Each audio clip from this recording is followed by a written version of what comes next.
और शुक्रवार के दिन माता लक्ष्मी के लिए अग्नि में आहुति दीजिए। महाराज, शाम के समय पर सूर्यास्त के पहले शिव महापुराण की कथा कहती है, अग्नि पुराण कहती है, नर्मदा पुराण कहती है, लिंग पुराण कहती है कि बेलपत्री के वृक्ष के नीचे, नीचे तो नीचे वो भी जाने दो, यहां तक वर्णन किया शिव महापुराण में तो कि बेलपत्री का जो फल होता ना, बेल फल जो होता है, कहते हैं अगर किसी व्यक्ति के यहाँ लक्ष्मी की कमी होती है, संपदा की कमी होती है, जिसके यहाँ पैसा नहीं आता, धन नहीं आता, तो बेल का जो फल होता है, बेलपत्री का जो फल होता है, उस फल के गूदे को, बेलपत्री के फल का गुर्दा निकाल लो, सुखा लो, गाय के घी में उसको डुबो लो और शुक्रवार के दिन माता लक्ष्मी के लिए अग्नि में आहुति दीजिए। महाराज, शाम के समय पर सूर्यास्त के पहले ये जो आहुतियां हम बेले के गुर्दे के फल की गाय के घी में डुबोकर माता लक्ष्मी और भगवान विष्णु के नाम से देते हैं, महाराज 2 या 3 शुक्रवार करोगे, लक्ष्मी की कभी कमी नहीं आती, संपदा बढ़ती है। एक प्रयोग और कर देखना, कभी अगर मौका मिले आपको तो प्रयोग कर देखिए। लिंग पुराण के अंदर लिखा हुआ है, शिव पुराण में, लिंग पुराण में और स्कंद पुराण में कहा गया है कि अगर किसी ने बेले के फल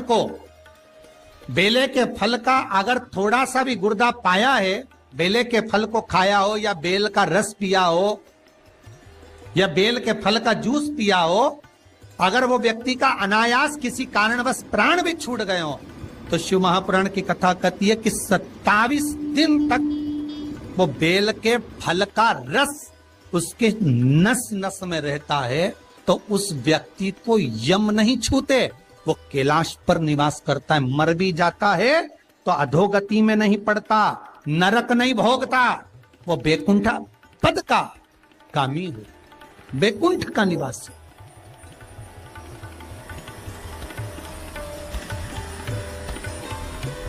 बैकुंठ का निवास।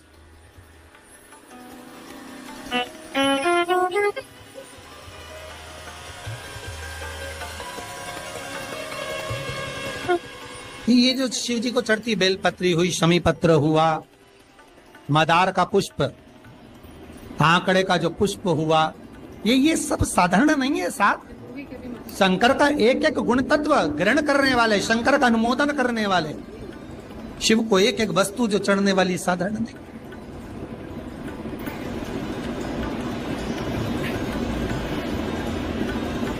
महाराज, हम तो आपसे निवेदन पहले भी करे, आज फिर करते। मान लो आपको ऐसा लगता है कि घर में बीमारियां ज्यादा घेर रही है, तो एक बेल का टुकड़ा, बेले का फल का एक टुकड़ा अपने ही घर में कहीं पर भी कटोरी में रख दीजिए, शिव का स्मरण, सुख प्रदान करेगा। अगर थोड़ा बहुत रोग आ भी गया निकल जाएगा, पर बड़ी बीमारी में कोई फंस नहीं पाएगा, ज्यादा जनहानि नहीं होगी, तकलीफ नहीं भोग पाएगा। शिव को प्रिय। फिर वही स्कंद पुराण का संवाद आ गया। बेल पत्री के वृक्ष की जो जड़ होती है, उस जड़ के अंदर 33 कोटि देवताओं का निवास होता है। 68 करोड़ तीर्थ बेलपत्री के पेड़ के नीचे रहते हैं। 68 करोड़ तीर्थ मात्र बेलपत्री की छांव में, बेलपत्री के नीचे विराजमान होते हैं। अगर आपके मन में कभी कभी भाव उत्पन्न हो जाए ना कि मेरे को कहीं तीर्थ करने जाना है और अभी मौका नहीं मिल रहा, तीर्थ जाने का, अभी तो लॉकडाउन चल रहा है और अभी सब दूर बीमारी फैली हुई है, कहीं नहीं जा सकते, तो जब लॉकडाउन हट जाए, बीमारी समाप्त हो जाए और तीर्थ जाने का मन करे, तो किसी बेलपत्री के पेड़ के नीचे 5 मिनट जाकर बैठ जाए।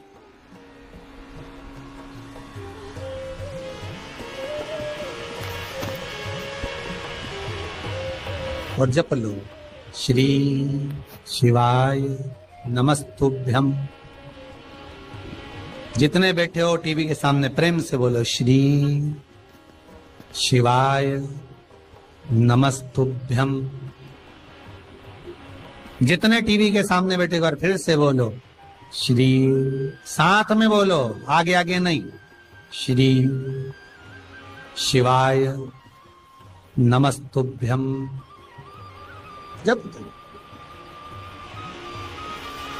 जब तुम्हारा मन करे मुझे चारों धाम जाना है, जब तुम्हारा मन करे कि मुझे काशी जाना है, जब तुम्हारा मन करे मुझे उज्जैनी जाना है, जब तुम्हारा मन करे कि मुझे ओमकारेश्वर, मुझे सोमनाथ जाना है, भीमाशंकर, बैद्यनाथ, मल्लिकार्जुन जाना है, केदारेश्वर जाना है, बस नागेश्वर जाना है, थोड़ी देर के लिए बेलपत्री के पेड़ के नीचे जाकर भी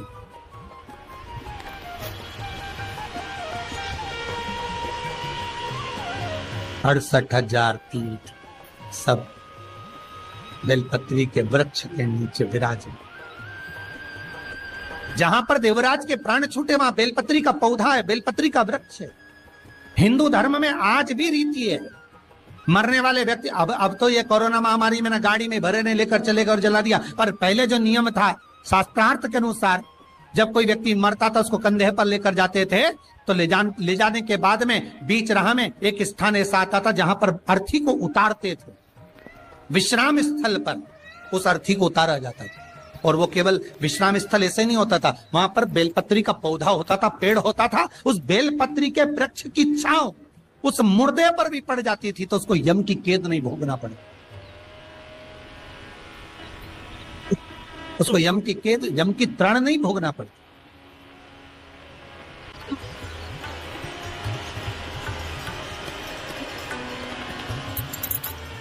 इसलिए उस बेलपत्री के पौधे के नीचे उसको विश्राम दिया जाता है।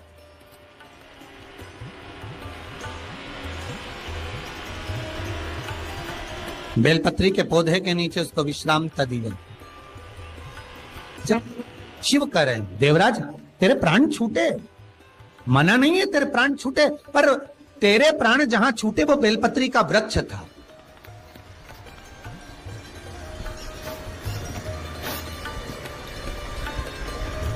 और अब तुझे यहां नहीं रहना है, अब तुझे कैलाश पर रहना है। तो कैलाश पर क्यों? शंकर भगवान बोलते हैं ये मृत्यु लोक जो है ना, पृथ्वी, ये भूमि जो है ना, ये मेरी निवास स्थली है, ये मेरा घर है। इसलिए शंकर भगवान ने, भगवान विष्णु ने जब कहा था, भगवान विष्णु जब शंकर भगवान से बोले कि मैं आपसे मिलने आना चाहता हूं, तब शंकर भगवान बोले आ जाओ। तो भगवान विष्णु पृथ्वी से एक हाथ ऊपर पांव रखकर चल रहे थे। तो शंकर जी ने पूछा तुम पांव जमीन पर क्यों नहीं रखते, पृथ्वी पर रखो। शिव जी, मैं पांव पृथ्वी पर नहीं रख, क्यों? नहीं नहीं नहीं नहीं, मैं पांव पृथ्वी पर नहीं रख सकता। आखिर क्यों? शंकर भगवान से भगवान विष्णु कहते हैं पूरी पृथ्वी पर छोटे छोटे कंकर नजर आते हैं, हर कंकर में मुझे शंकर नजर आते हैं। जब कंकर में शंकर दिखेगा तो मैं पृथ्वी पर पांव कैसे रख सकता हूं? शिव जी बोले, भाई नारायण भगवान विष्णु से बोले, है नारायण, अगर आप इतनी दूरी बनाकर रखेंगे तो फिर हमारे करीब में कौन आएगा? हम चाहते हैं कि आप हमसे मिलकर रहें, हम आपसे एक क्षण की दूरी सहन नहीं कर सकते। आप हमसे चिपक जाएं, लपट जाएं, आप हमसे रम जाएं, हम आप में रम जाएं। कुछ ऐसा कर दो, शंकर जी कह रहे हैं नारायण कुछ ऐसा कर दो कि शंकर नारायण से दूर नहीं रहे, नारायण शंकर से दूर नहीं रहे, ऐसा कुछ कर दिया जाए। तब भगवान शिव ने भगवान विष्णु से कहा, एक काम हो सकता है कि आप सांप बन जाओ। भगवान विष्णु ने पूछा, मैं सांप बन जाऊं? क्यों? शंकर भगवान कहते हैं, सांप बन जाओगे तो मैं गले में आपको डालकर रखूंगा, आप मुझसे चिपके रहोगे, मैं आपसे चिपका रहूंगा, आप मुझसे लगे रहेंगे, मैं आपसे लगा रहूंगा, दूरी नहीं रहेगी एक क्षण की भी। और भगवान विष्णु सर्प बन गए, भगवान विष्णु सांप बन गए, सांप बने भगवान शंकर ने। भगवान विष्णु जब सर्प बने और सर्प बनकर भगवान शंकर ने अपने गले में भगवान विष्णु को धारण कर लिया। आज भी शंकर भगवान के गले में जो सांप पड़ा हुआ है वो सांप केवल सर्प नहीं है, वो भगवान विष्णु का ही एक अवतार।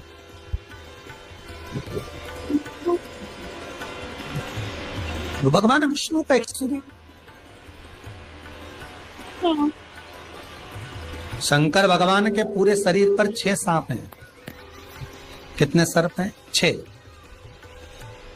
एक जो गले में है वो भगवान विष्णु का होता, 2 हाथ में, 2 भुजा पर, एक कमर में जो सर्प नजर आता है, ये शंकर भगवान की 5 लड़कियां हैं, जया, विशाला, सामरीबारी, दोतली और देव।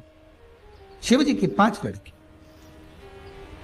शंकर भगवान के पूरे शरीर पर 6 सर्प हैं, 5 लड़कियां और एक भगवान विष्णु का स्वरूप, भगवान विष्णु का प्रतिबिंब, भगवान विष्णु का ही एक स्वरूप।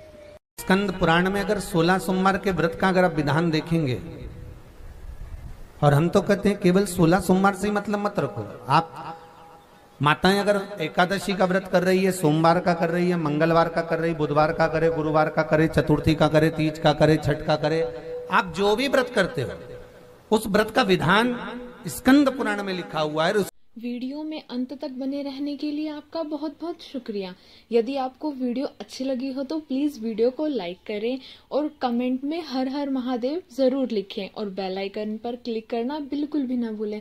Thanks for